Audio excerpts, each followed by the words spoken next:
Hi everybody, welcome to Rapant Outdoors 360's Season 2 Sneak Peek. We have an exciting season ahead, so please come and join us on our Outdoor Adventure Series. From ice fishing with an eagle as a companion,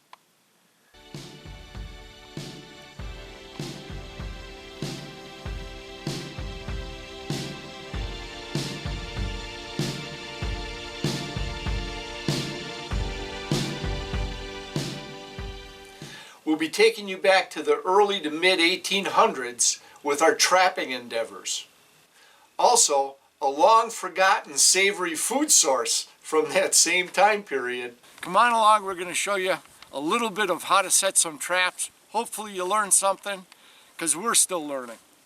This was all froze shut last night. We busted it out. For the most part it stayed open. The caster mount set that, like I said before, we struggled for 2 years to try and find a beaver and catch them in here. Finally figured them out this year. This set has been hot. I got 3 beaver out of this one.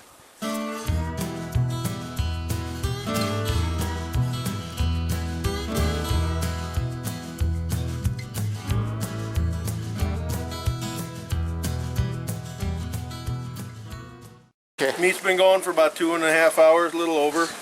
Time to take a look. All right, let's see what we got. Oh, there we go. I think we're done. Ooh, yeah, look at that. This is the maple flavored You gonna make your sandwich? water beef, we call it now. It's no longer beaver meat, it's water beef. Is it delicious?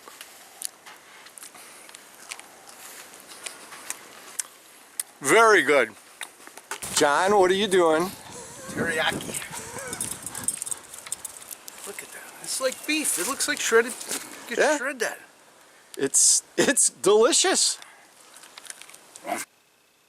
With a couple of storms bringing heavy snow cover to central Wisconsin, we go on a mission to open up the trails and our food plot to try to help out the turkey and deer in the area.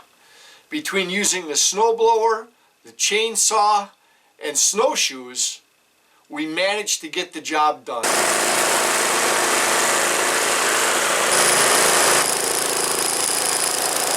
Another major tree down across the trail.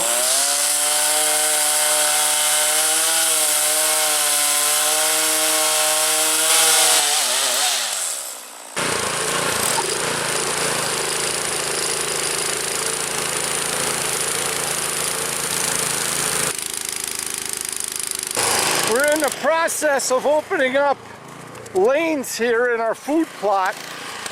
Let's give you a better idea with the snowblower here. Making a couple of passes, just opening up some lanes for the deer to get in here, and hopefully that winter wheat will pop up again. So we decide to break trail with our snowshoes. We're opening up the back trail coming out. Trying to pack it down a little bit for the deer and the turkey to move. So we got half the trail open with the snowblower and snowshoeing the rest.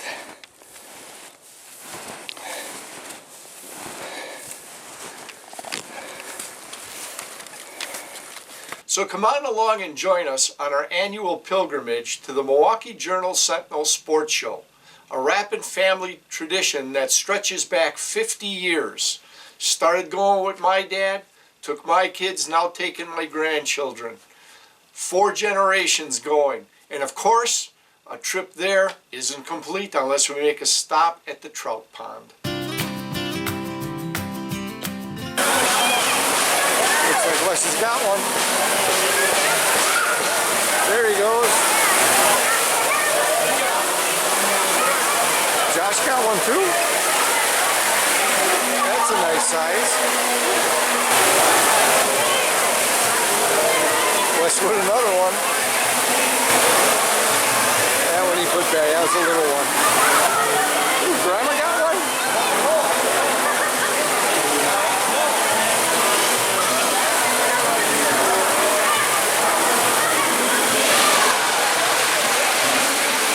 Come on, Michaela.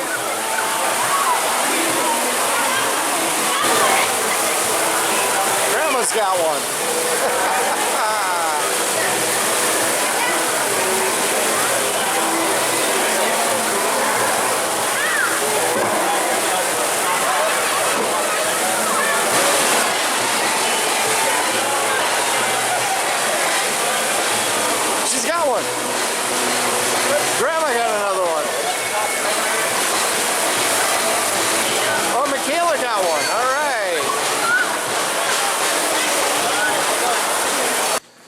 Okay, so here's today's catch from the Journal Sentinel Sports Show. So they did all right. So now Grandpa's got to clean them. Here, you can see how fast it's moving. Look at the debris. The wind is really blowing. It's funny because the wind is blowing in and this, look how this water is coming out. Won't take long, we'll get fish moving upstream. While I was scouting out a nearby steelhead stream for favorable conditions, my brother-in-law Craig and sister-in-law Kathy are in Florida checking out the local wildlife.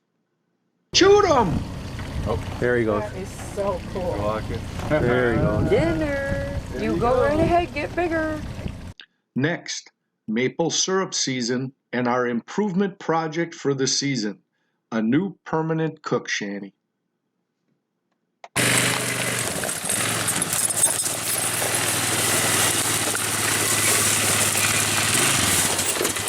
You good?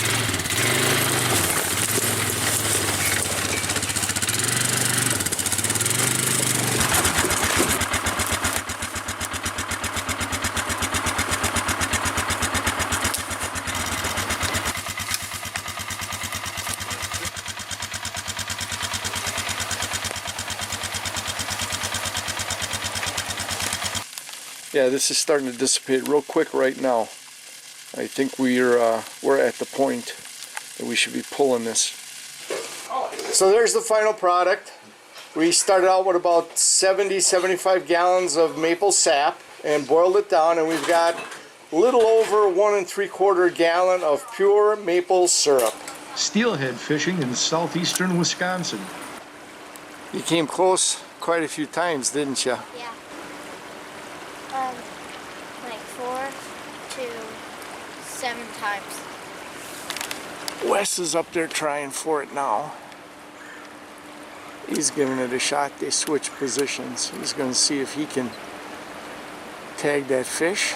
Okay, we got some fish marked here. There they are. So Wes is going to try working these. I might haul Michaela up here too. On to spring turkey and my double harvest and an unbelievable turkey hunting experience.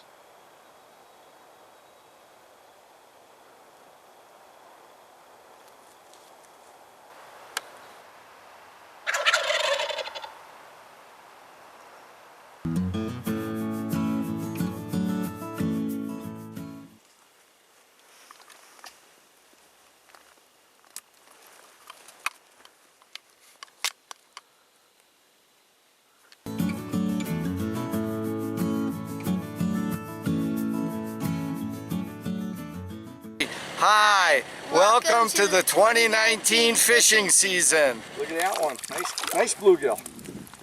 Got another one. Oh yeah, this one I think is a keeper. Okay, Michaela, what a bluegill. Leave it in the water.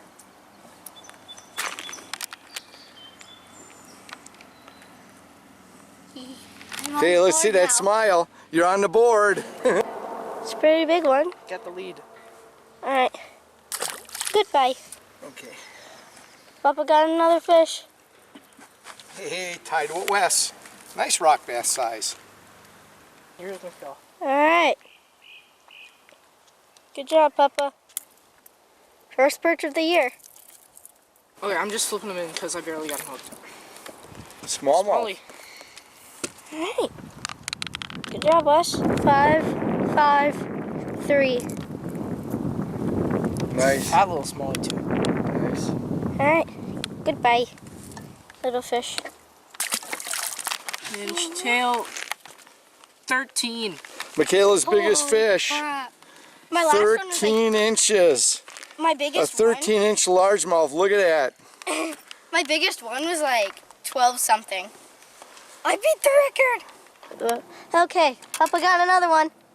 Tied with Wes. I still got the biggest fish today. Make sure you get him. Yeah, that's All right, a 12 and a decent quarter. size. I took the lead. Yep. Our competition started, and we went out today looking for crappies, bluegills, and we ended up catching quite a mixed bag of fish. We caught largemouth, smallmouth, nice bluegills, perch, rock bass. Not a bad outing. So, right now, the fishing competition stands at Wes at 7, me at 6, Michaela at 5. But the main thing is, did you guys have fun? No. Next up, our Alaska adventure. Last season we put out a sneak peek, but with over 14 hours of video and over 1,000 pictures, the season 1 sneak peek just didn't do it justice. So, join us this season for multiple individual adventures from our Alaska experience. Hi. Stepping foot on Alaskan soil. 1, 2, Alaska. In Wisconsin, we've got a bar on every corner. Here, you have a salmon market on every corner. We're starting out at the fish hatchery, and then we'll be fishing for salmon behind me back there.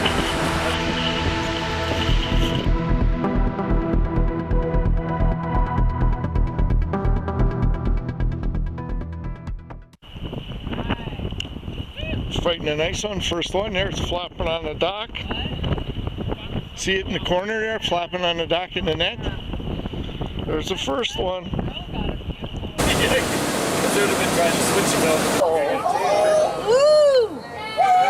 we go.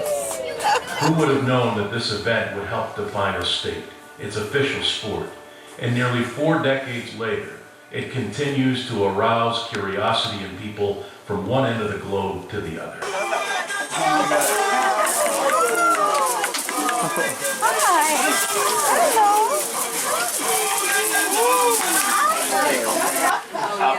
But we just keep her in there. There's a racer. His name is.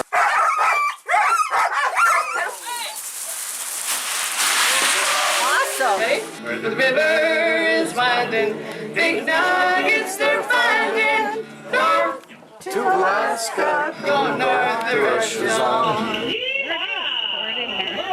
Did you put yours in? And then tap it, it comes right off. Definitely a waiting game. Do you fish back home? Oh yes. We got. You just want to remember your word so they know what. $24 and go. Oh, I got more than you. And the air traffic continues.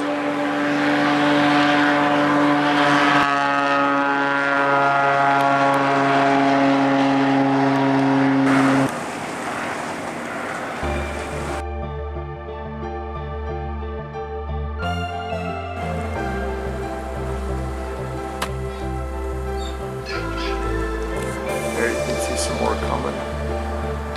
Quite a bit coming off. Look at that. Cool. So cool. Amazing. Just oh, here it comes. Look at this. Look at this. Wow. Look at that. Wow. Amazing.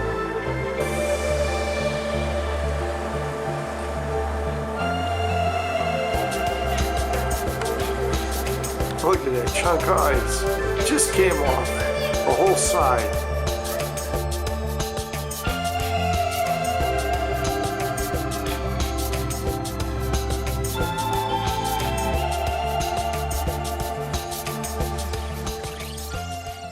Next on to Denali and Fairbanks. Check out the interior. Leaving from our last port of call in Whittier, Alaska, the train is waiting for us to board for a ride through the interior of Alaska, taking us to Denali National Park. About 300 feet up, you can see the shadow of the trestle.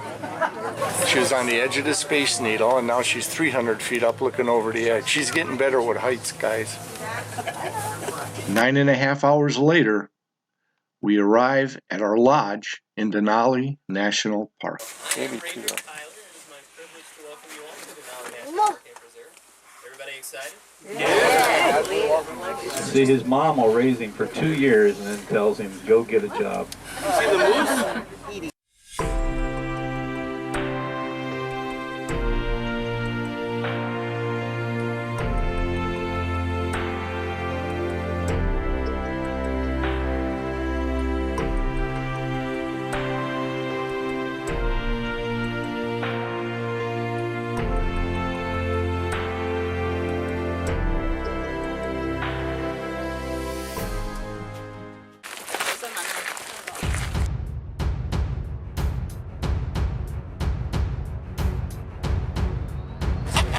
So guys, we were just told, coming in on the bus, we had a bear here. As he cuts the power, this is like Olympic diving on a small splash. Look at him hanging out to dry right there. And gently, gently set it down. That's got a nice touch on the control yoke. So, as he settles in, I want to turn the program back over to Captain Wade, and we'll listen to the conversation. You'll get to meet a real bush pilot out there in True 4 Alpha. Go ahead. In the wild, these guys, of course, are reindeer, and they're wild cousins of the caribou. And the centerpiece of Fish Camp is the fish wheel. And as you can see, it's an efficient fish catching machine that will provide enough salmon for the families and the dogs during the winter months. Well, right now I'm scoring the salmon, which is making diagonal cuts through the flesh down to the skin. When she holds these fillets up, you'll see how gravity opens things up. So I'm going to hang it on the air drying racks until it has a nice sheen or glaze on it. Then into the smokehouse it goes.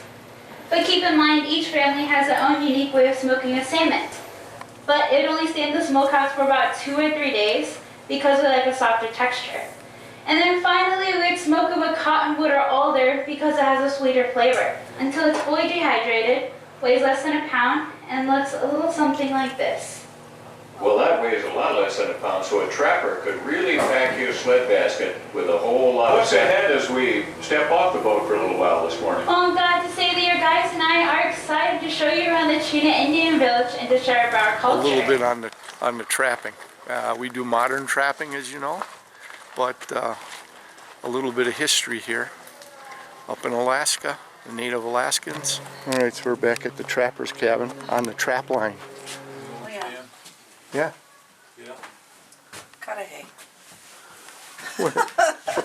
Patrick Cudahy products. Luncheon meat, spam, spiced luncheon. They don't call it spam, but there it is. Cudahy. Hey, we're in Alaska. We're not in Cudahy, but Cudahy's in Alaska. We've got a 7-foot timber wolf from nose to tail. My wife Sandy's standing next to it. Lynx next to that. Wolverine here. Foxes here. Red fox, silver. Arctic fox on the end, which they make hats out of. John, if you don't want to sell the pelts at $6 a pelt, you should learn how to make hats. If you got enough pelts, you can dress us all out in hats for trapping this winter. Yeah, he could. And there's beaver pelt on the stretcher, homemade stretcher, and additional pelts inside. And of course, the catch cabin, built up off the ground to store all that, keep the animals and the snow out.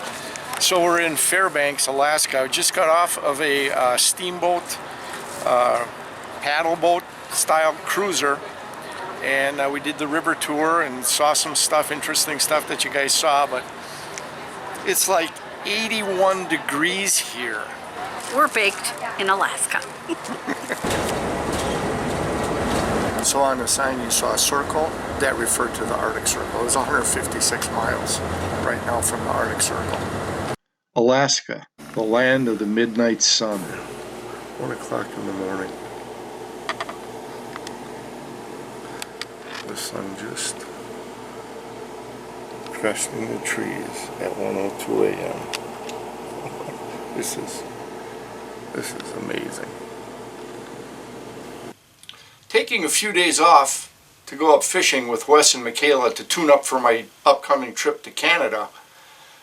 Michaela battles a nice smallmouth bass, while an eagle goes fishing along the shoreline. It's girl versus nature. Let's see who comes out on top. My fish.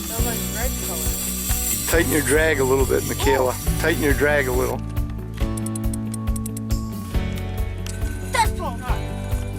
Okay, well, just relax. You might have a nice fish here. We don't want to lose it. Okay, bring them up a little.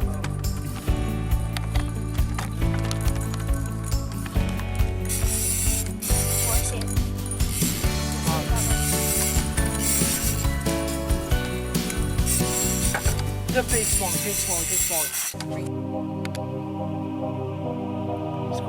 so.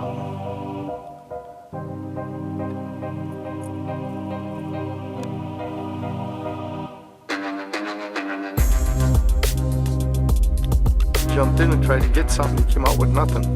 Or did he get something?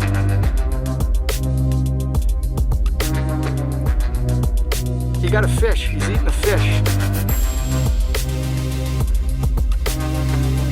He got a fish. He jumped in, he caught that little fish, and now he's got it pinned down on the wood, and he's eating. Is that, oh yeah.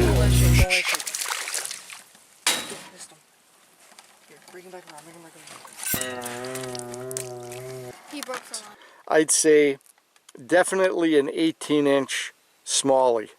Probably a little bigger, but on the safe side, 18 inches. Michaela, that would have been your biggest fish. You would have broke your record. On the road, boat and tow, heading north to Canada for a fishing trip. Here's something you don't see every day on the road. If you got the plane, wouldn't flying be faster? We stopped at Denny's to eat, and somebody's looking out after us. We noticed that the bearing hub is shot here. I'm not going to rock it, but when you rock it, she's moving back and forth. So time for well, he's got it up on the on the jack. So put the whole new hub on. He had an extra hub, so we got that. We're just missing the cover, and we were lucky enough to buy some iced tea with a plastic bottle, and that plastic diameter was perfect for a hub cover with some duct tape. Crossing the border. Well, good morning from Highway 71 in Canada at a rest stop. Just woke up from sleeping in the car. Surprisingly, I did fall asleep for a while. It's 5 o'clock. So, time to get our day started. We drove last night till about 2:15 or so and came into this rest stop here. I'll show you in a minute.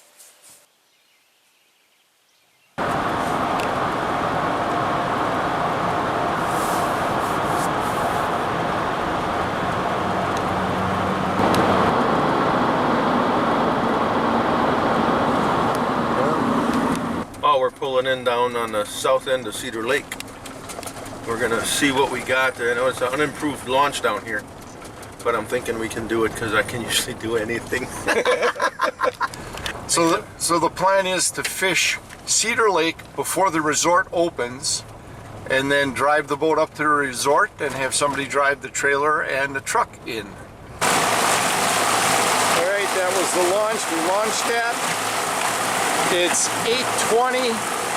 We're on the water on the south end of the Cedar Lake watershed. Can't get into camp till 2 o'clock, but we're going to be pitching baits for about 5 hours beforehand.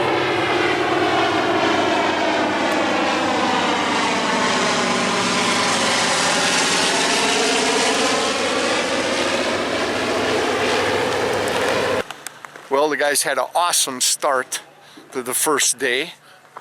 Kevin with 2 muskies, a personal best 2 muskies in one day, a 39-incher, followed up with a 47-incher. That was super.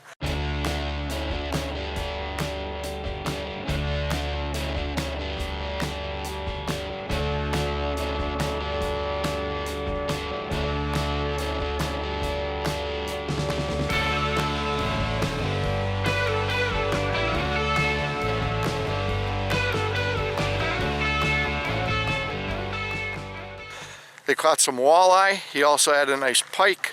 So a good start under less than optimal conditions for walleye. With the heat and the sun, hardly any wind, they still managed to boat some. And very encouraging that the muskies are moving and eating. Hopefully we're here at the right time. Somebody will crack that 50 mark. A little further away. Ooh, this one's fighting a lot better. What do we got?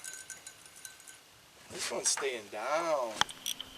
This one's kind of going where it wants to go. We got a bigger fish on this one. This one's staying down. You know what? I wonder if I ain't got a muskie on. Oh, he's going under the boat. Whoa!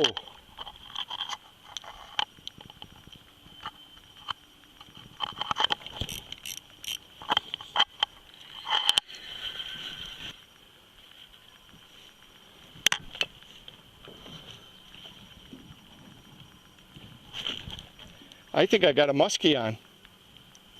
I see the bobber. What do we got here? Whoa! We got a nice pike. Big pike. Oh, we got him. We just went a little deeper outside the reeds. The perch are sitting in the reeds, and we're nailing 7-inch perch, 6 to 7-inch perch, probably 10 of them at least. So then I pitched out a little bit further out. The predator's sitting out there waiting for those perch to come out of those reeds. There we go. 25. Nice 25-inch pike. Due to the decline of the number of 10+ inch jumbo perch over the last year, the camp owner wanted us to practice catch and release on any perch under 10 inches to allow that growth factor to expand into next year, and hopefully the number of jumbo perch in the 10+ inch range would go higher.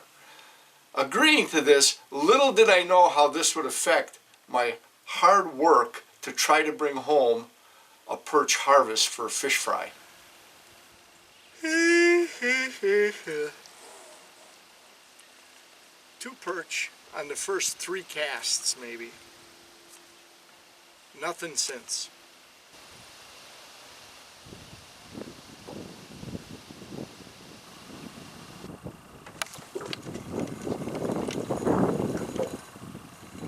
Feels better.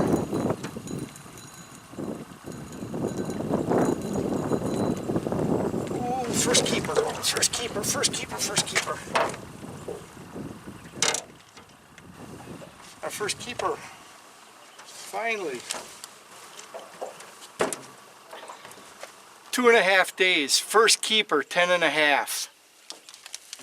A little bit of sunset here. Tuesday draws to an end, so we've been fishing Sunday, Monday, Tuesday. 3 days of perch and walleye fishing. Here's the highlights, guys. We caught about 100 perch. That's no lie, 100 perch easily. Size limit 10 inches, 1. A 10.5 inch perch today. No walleye till today. I'm trolling a walleye diver as I'm coming back to camp here at the end of the day. And off of a rock point, I get a 9-inch walleye.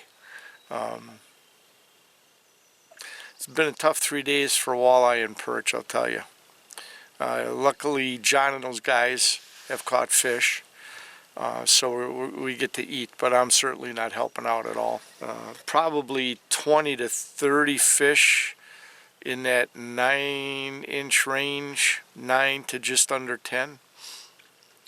But you can't keep those. Got to put those back. Anyways, the last 2 days I'm concentrating on muskie now. We're gonna hunt muskie. So heading back to camp, I'm gonna clean my catch. I finally get to use my fillet knife. So, all right, we'll see you later. Hi, it's Wednesday evening, about 6:20.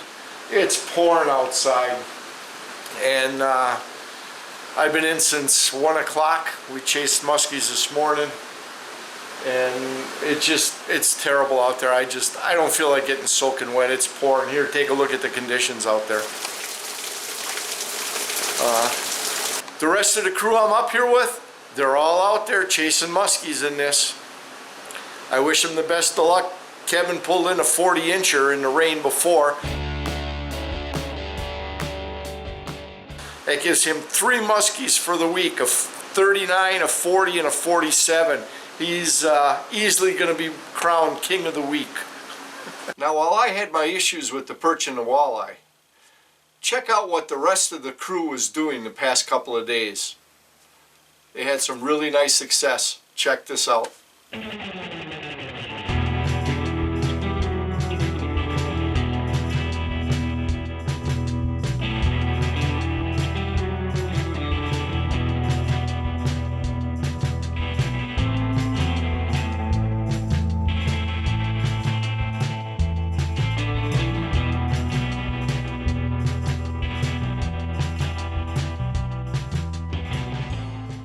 All right, Thursday morning muskie challenge. We've got a boat of old farts versus the young guns. We're fishing till 1 o'clock at the dock at 1. Total length on muskie only. Here's our handicap. We're out first.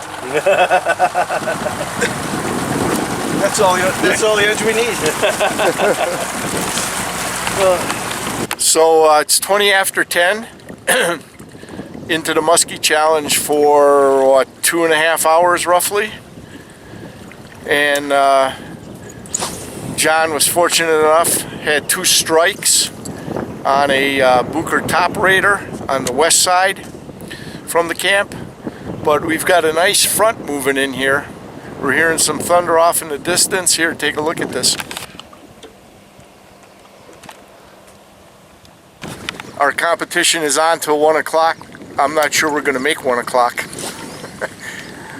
All right, back to getting baits in the water. All right, we had our fishing competition this morning. We had a boat of old farts with myself and Craig and John against the young guns, Kevin, Jimmy, and Steven. We ended up in a 0-0 tie. Nobody boated a muskie. We're going by total inches, and I'm going to do some trolling for walleye. I'd still like to go home with a couple of fish, and we're going to do it all. We're going to try for some walleye, we're going to muskie fish, and we're going to see what happens here on the last day. We're going to try to make it happen. Well, that's it for part 1 of our sneak peek into Rapant Outdoors 360's 2019 second season. So like I said, we have an exciting season ahead of us, so stay tuned, catch our next release for part 2 of our sneak peek, and stick with us for our exciting video adventures. Well, if you like this video so far, please go ahead and click the like button. Then, if you're not already a subscriber, why not? Go ahead and click that subscribe button. This way you'll get notified with each new episode release. If you have any comments or questions, feel free to contact us below in the comment section. Or if you prefer to talk to us or contact us out of the public eye, we can also be reached at Rapant Outdoors 360 at gmail.com. I truly look forward to hearing from all of you, and I appreciate you guys taking the time to watch the video series. So until the next release, thanks for watching. We'll see you then.